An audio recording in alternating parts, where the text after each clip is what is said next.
যার যার কাজের প্রাধান্যর একটা তালিকা তৈরি করতে পেরেছি। আমরা যখন দায়িত্ব গ্রহণ করেছি তখন অলরেডি একটা অর্থ বছরের শুরু হয়ে গেছে, ফলে নতুন করে আবার সেটাকে করার আমাদের সুযোগ ছিল। ঢাকার বাংলাদেশের পরিবেশ নিয়ে সরকার কিছু পরিকল্পনা চূড়ান্ত করেছে। গাজীপুর নিয়ে আমাদের যে কাজগুলো শুরু হয়ে যাচ্ছে সেই সুসংবাদগুলো দিয়ে আমি আমার বক্তব্যটা আজকে শুরু করব। প্রথম কথা হচ্ছে, আপনাদের এখানে গাছা খাল বলে একটা খাল আছে। একটা কথা মনে রাখতে হবে যে আমরা অন্তর্বর্তীকালীন সরকার সকল কাজ হাতে নিয়ে পারব, আমাদেরকে প্রাধিকার ঠিক করে কাজগুলো করতে হবে। তো প্রাধিকার আমরা যেভাবে ঠিক করেছি সেখানে আমার একটা সুবিধা ছিল। সুবিধা হচ্ছে এটা যে আমি তো গাজীপুরে বহুবার এসেছি, সমস্যাগুলো জানি, মন্ত্রীদেরকে নিয়ে এসেছি, এমপিদেরকে নিয়ে এসেছি, জেলা প্রশাসকদেরকে নিয়ে এসেছি। ওই প্রক্রিয়ার সমস্যাগুলো কিন্তু আমি জানি। আপনাদের কয়েকজনের সাথে কথা বলে পরবর্তীতে আমি প্রাধিকারগুলো এইভাবে ঠিক করেছি। একটা হচ্ছে আমরা গাছা বিলটাকে পুনর্খনন করব। এই প্রকল্পটা আমাদের অনুমোদন হয়ে গেছে।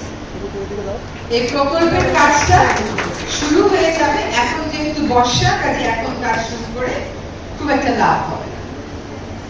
এই প্রকল্পটাকে সফল করতে হবে, প্রবাহ ফিরিয়ে আনতে হবে না, একই সাথে খালটাকে দুর্গন্ধ মুক্ত করতে হবে। সেজন্য এই খাল তারা দূষণ করছে, তারা একটা চূড়ান্ত তালিকা প্রস্তুত হয়ে গেছে।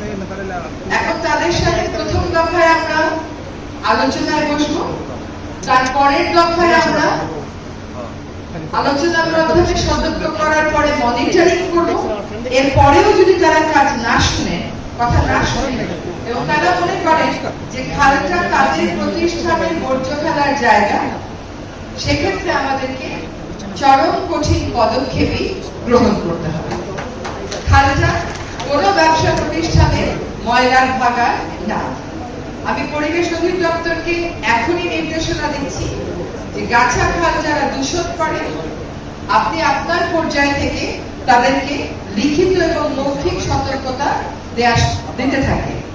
আমরা যখন তাদের সাথে সম্মিলিতভাবে বসবো, আমি পরিবেশের মহাপরিচালককে নির্দেশ দিয়েছি তিনি ঈদের আগেই গাজীপুরে আসবেন, এসে ওই সমস্ত দূষণকারী প্রতিষ্ঠানগুলোর সাথে বসবেন, বসে আমরা যেটা ভেবেছি সেটা তাদেরকে জানিয়ে দেবেন। সেক্ষেত্রে আমার কাছে কর্মসংস্থানের অজুহাত নিয়ে আসা যাবে না, কারণ বহু সময় আপনারা পেয়েছেন, সেই সময়গুলো আপনারা কাজে লাগাবেন। তবে আপনারা যদি বলেন যে সরকারের কাছে কিছু সহায়তা আপনাদের প্রয়োজন, সেটা কতটুকু কি করা যায় আমি দেখব, কিন্তু গাছা খালকে আপনার ড্রেন মনে করে আপনি ওখানে বর্জ্য ফেলবেন না।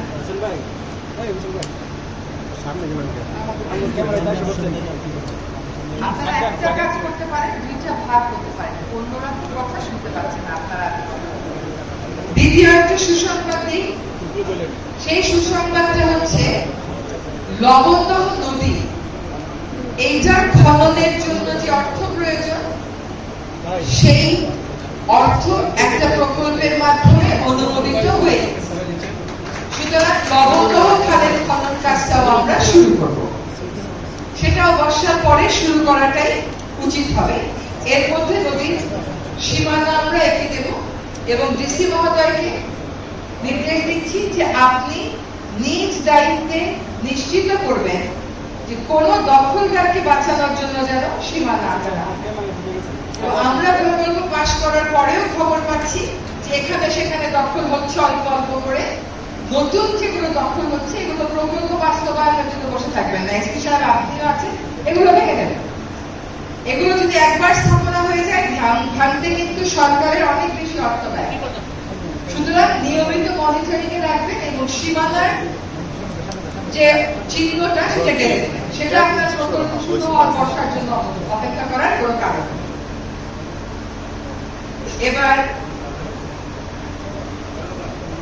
আরেকটা সুসংবাদেই আমি ডিসি মহোদয়কে, এটা অর্ধেক সুসংবাদ, আমি ডিসি মহোদয়কে বলেছি যে গাজীপুরের উল্লেখযোগ্য পুকুরগুলো পুনরুদ্ধার করবার জন্য একটা প্রকল্প জলবায়ু পরিবর্তন যে তহবিল আছে সেখানে জমা দিন। তিনি 18টি পুকুরের একটি তালিকা করেছেন। আমি তোমাকে অনুরোধ করব এটার জন্য যেন জনমত প্রতিফলিত হয়, ওটা আপনি দেখবেন। যেটা দখল আছে ওটা বাদ দিয়ে, দখল না ওটা ধরলে আর কাজ নেই, ওটা অন্য সময়ও করা যাবে। কিন্তু আমরা থাকতে থাকতে যেটা দখল আছে ওইটাকেই আমরা চিহ্নিত করি, যেটা বেশি মানুষের উপকারে আসবে আমরা ওটাকেই চিহ্নিত করি। এবং পুকুর সংস্কার মানে পুকুরের পাশে অনেক রকম খেলনা লাগানো, দোলনা লাগানো, এগুলো না। পুকুরের পাশে প্রাকৃতিক ভাবে ওটার সীমানা চিহ্নিত করে একটা রক্ষণাবেক্ষণের ব্যবস্থা করা। এটাকে অর্ধেক সুসংবাদ কেন বললাম বলেন তো? কারণ হচ্ছে এটার প্রকল্পটা প্রণীত হলেও এখনো অনুমোদিত হয়নি। আমি আপ্রাণ চেষ্টা করবো এটা যেন অনুমোদন হয়ে যায়। এবার একটু যাই বন। গাজীপুরের বনের অবস্থা কিন্তু খুবই কমপ্লেক্স, খুবই জটিল। বহু বছর যাবৎ বড় বড় শিল্প প্রতিষ্ঠানগুলো দখল করে ফেলেছে, প্রতিষ্ঠানের কারখানার কার্যক্রম শুরু করে ফেলেছে। এগুলো যে সবটাই বন বিভাগের অজ্ঞাতসারে হয়েছে তা না, জানিয়েই হয়েছে, সমঝোতাতেই হয়তো হয়েছে। এবং এগুলো নিয়ে প্রচুর আইনি প্রক্রিয়া শুরু হয়ে গেছে। আইনি প্রক্রিয়াগুলো বেশিরভাগই দেখা যাচ্ছে বন বিভাগের বিরুদ্ধে আছে।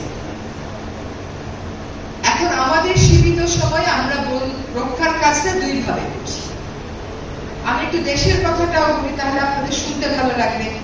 একটা হচ্ছে সোনাদিয়া দ্বীপটাকে বন বিভাগের হাতে নিয়ে আসা, বাংলাদেশ অর্থনৈতিক অঞ্চল কর্তৃপক্ষের কাছ থেকে বন বিভাগের কাছে ফেরত আনার কাজটা প্রায় চূড়ান্ত হয়ে গেছে।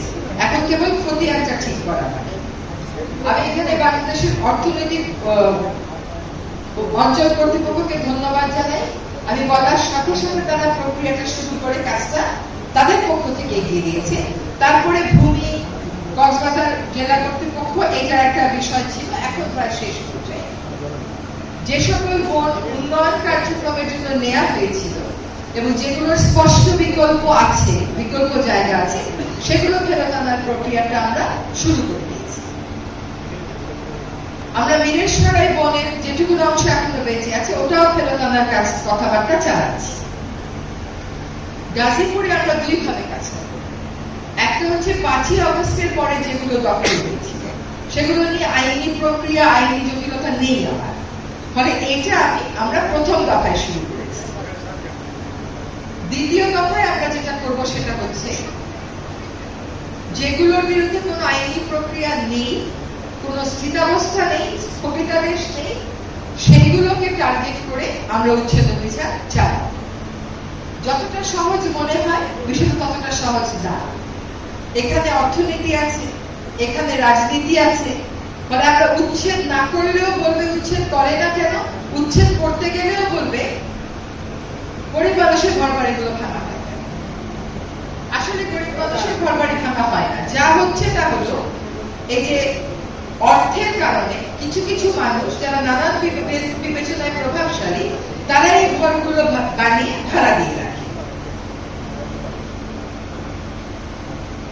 এই ঘরগুলো ভাড়া দেওয়ার পিছনে যে রাজনৈতিক অর্থনীতি আছে, এইটা আপনাদেরকে বুঝতে হবে। গত পরশুদিন আপনারা দেখেছেন যে আমরা ঢাকাতে অত্যন্ত প্রভাবশালী একজন পুলিশ কর্মকর্তার বানিয়ে যাওয়া একটা ক্লাবের অংশ ভেঙে দিয়েছি। কাজে এখানে গরিব বড়লোক ধরা হচ্ছে না। আইন যখন প্রয়োগ করা হবে বৈষম্যহীন ভাবেই করা হবে। কোনো কোনো ক্ষেত্রে সরকারের দায়বদ্ধতা থাকে, যেমন একেবারেই নদী ভাঙা একটা মানুষ, সে নিজেই এসে এখানে আশ্রয় নিয়েছে, সেই জায়গায় হয়তো আমরা একটু স্লো যাচ্ছি।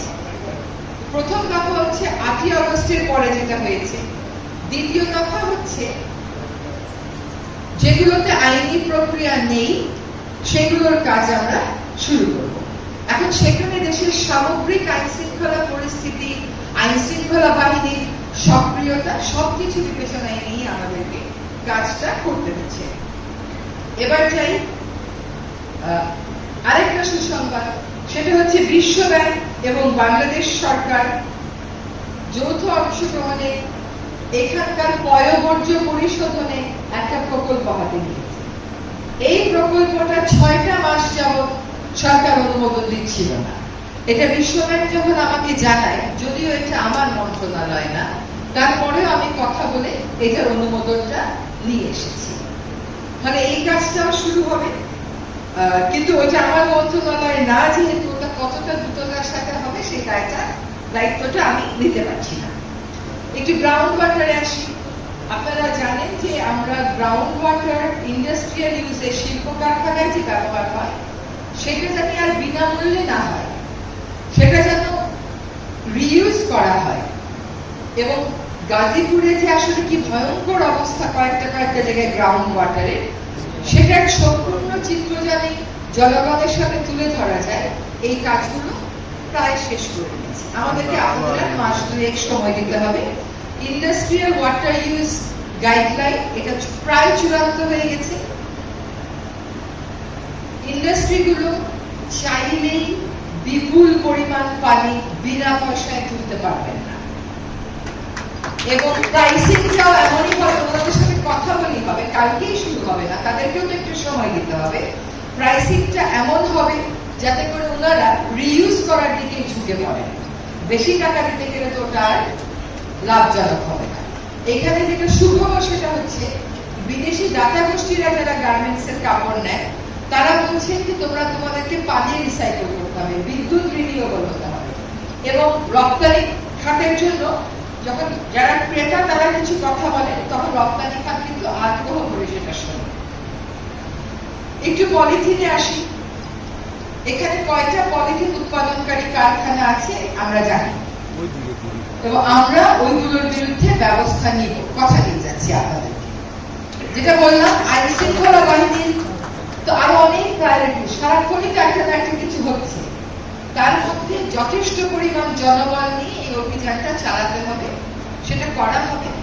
পলিথিন যাতে সবাই ব্যবহার বন্ধ করে, এইটার জন্য আমরা বিকল্পটা সহজলভ্য করে পাট মন্ত্রণালয় আপনাদের সামনে আনবে, এবং এটা পাট মন্ত্রণালয় দায়িত্ব নিয়েছে যে তারা পাটের ব্যাগ প্রস্তুত করে, যে পাটকলগুলো আছে সরকারি বেসরকারি খাতে, তাদেরকে দিয়ে এই ব্যাগগুলো বানিয়ে কম টাকায় দিয়ে তখন মানুষ এটা ব্যবহার করতে বেশি উৎসাহিত হবে।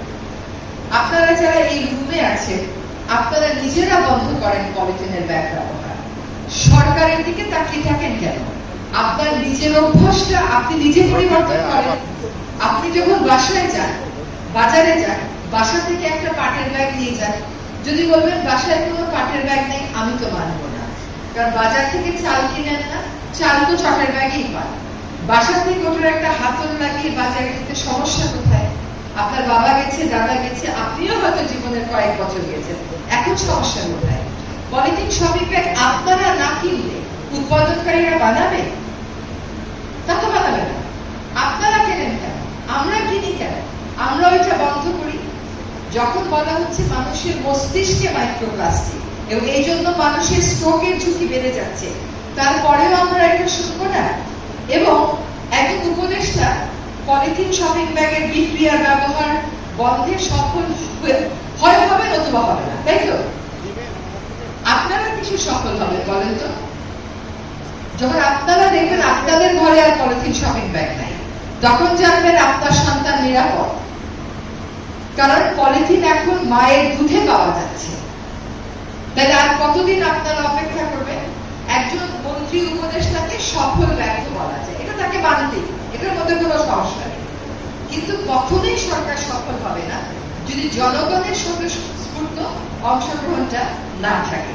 সেজন্য আপনারা নিজেরা এগিয়ে আসেন। একটা অদ্ভুত কথা শুনলাম এখানে, বিশ্বের সব দেশই নাকি পলিথিন শপিং ব্যাগ ব্যবহার করে।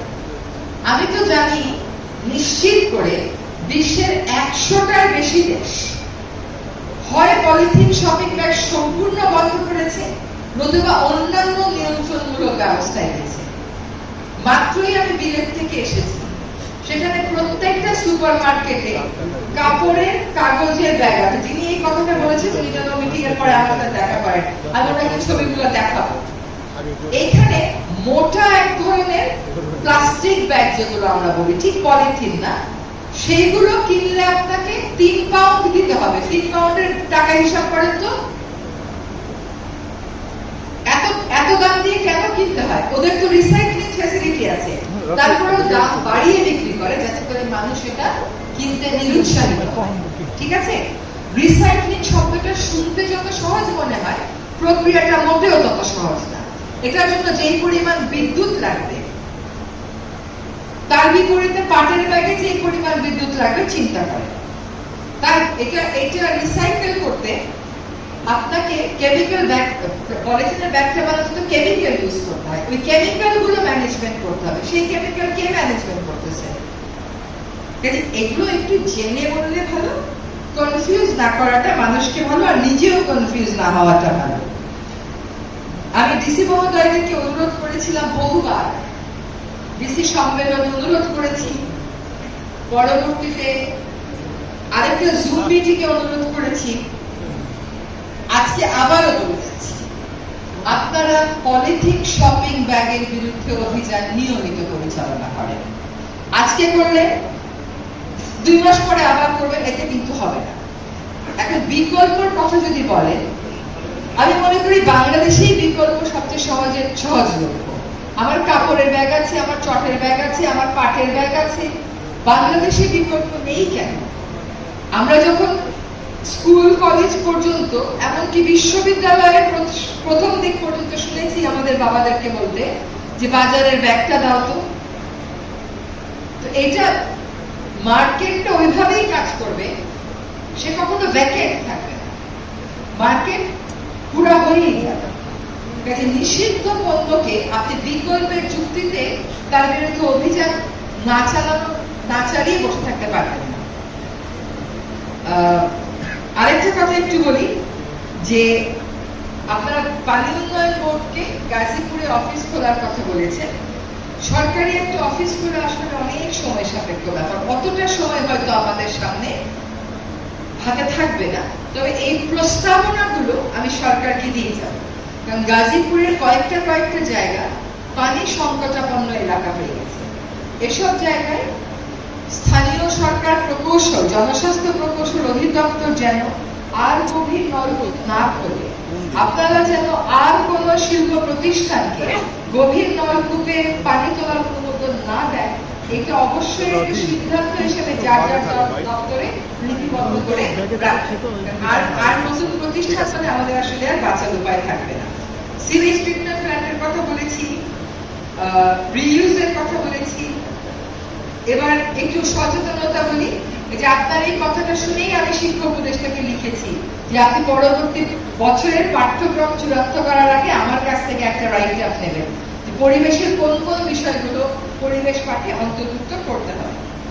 আরেকটু বলি যে খাল খননের কথা, সব কাজ তো আমরা করে দিয়ে যেতে পারবো না। লবণতম কয়েকটা পুকুর যেখানে ডিসি মহোদয় জনগণের মতামতের প্রতিফলনটা নিশ্চিত করবে, গাছাখা, এই কয়েকটা কাজকেই আমরা প্রাধান্য ধরি। আর গাজীপুরের 5ই আগস্টের পরে দখলকৃত বনভূমিটা প্রাধান্য ধরি, আর যেখানে আইনি প্রক্রিয়া নেই, পুরনো দখল হলে সেগুলোতেও আমরা থাকবো। এটা একটা নিরন্তর সংগ্রাম, এই সংগ্রাম শেষ হয় না, এই কর্মকাজ শেষ হয় না।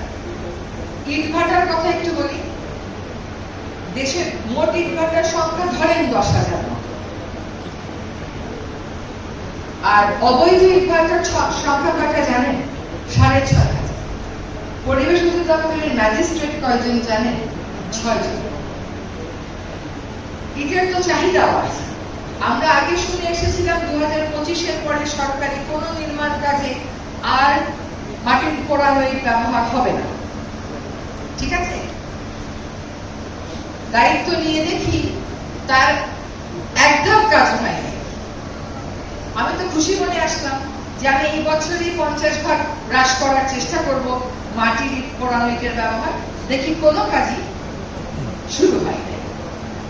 সেখানে একদম কোন জায়গায় ট্যাক্স কমাতে হবে বিকল্পের ক্ষেত্রে, সেগুলো থেকে নিয়ে শুরু করে মন্ত্রণালয়গুলো কত % কমাবে সেই কাজটাও আমাদেরকে করতে হচ্ছে। কাজটা শুরু হয়ে যাচ্ছে, এটাই হচ্ছে আশার কথা। শেষ আরেকটা কথা বলি যেটা আপনাদের জন্য গুরুত্বপূর্ণ। আমরা ঢাকার 4টা নদী দখল এবং দূষণ মুক্ত করার কর্ম পরিকল্পনা চূড়ান্ত করে চুক্তি করে দিয়ে যাওয়ার চেষ্টা করব। আমাদের সময় অন্যান্য নদীগুলোর কাজ শুরু হবে না, কিন্তু আশা করি তুরাগ নদী পুনরুদ্ধারের কাজটা আমাদের সময়ে শুরু হয়ে যাবে।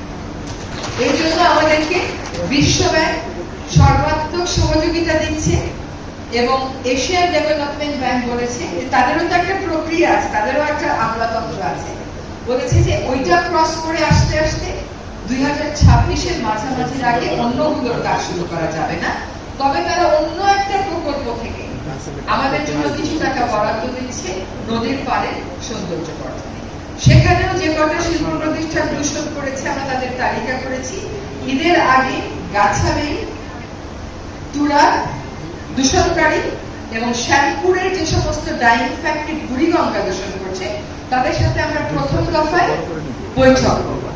তাদের কাছ থেকে একটা সুনির্দিষ্ট সময়সীমা নেব কবের মধ্যে তারা এডিপি পূর্ণ চালু করবে। যদি সেই সময়সীমা তারা না মানে তারপরে আর শ্রমিক, কর্মসংস্থান, বৈদেশিক মুদ্রা এ সমস্ত কোনো কিছু আমরা বিবেচনায় নেব না। আমরা সর্বোচ্চ আইনানুগ ব্যবস্থা যেটা সেটা গ্রহণ করব। আপনারা আমাদের সাথে থাকবেন। সবসময় পরিবেশের কোনো কিছু হলে আগে যেভাবে জনমত গড়ে তুলেছেন জনমত গড়বে।